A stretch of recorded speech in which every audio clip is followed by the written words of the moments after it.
আমাদের দেশের শিক্ষকদের সামনে দেই না, শিক্ষক চোখের আড়াল হলে পড়ি বদনাম। যে শিক্ষক শিখায় আমাদের ক খ, সে শিক্ষককেই প্রশ্ন করি আপনি শিখিয়েছেন ক খ। এটা ছিল আপনারই দায়িত্ব। শিক্ষক থাকার কথা মনের গহীনে, সেই শিক্ষক থাকছে আমাদের অসম্মানে। যে জাতি শিক্ষককে দাম দিতে জানে না, ওই জাতি কোনোদিন উন্নত হতে পারে না। শিক্ষক মানুষ গড়ার কারিগর, তাকে ডেকে এনে দেই না বসার ঘর। শিক্ষকের হাতে গড়ে উঠেছে ডাক্তার, ইঞ্জিনিয়ার কিংবা নেতা, আমরাই দেই শিক্ষকের মনে ব্যথা। শিক্ষক রাগ করে যদি দেয় ব্যথের বাড়ি, তাহলেই আমাদের ভবিষ্যৎ সুন্দর করে গড়ে তুলতে পারি। শিক্ষককে দিব সর্বোচ্চ সম্মান, তাহলেই আমরা ফিরে পাবো আমাদের আত্মসম্মান। শিক্ষককে দেই না তার প্রাপ্য সম্মানী, সম্মানী বাড়াতে আন্দোলন করলে আমরাই করি তাকে অসম্মানী।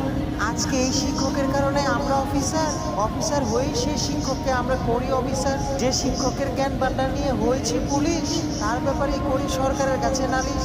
শিক্ষা জাতির মেরুদণ্ড করি আমরা বিশ্বাস।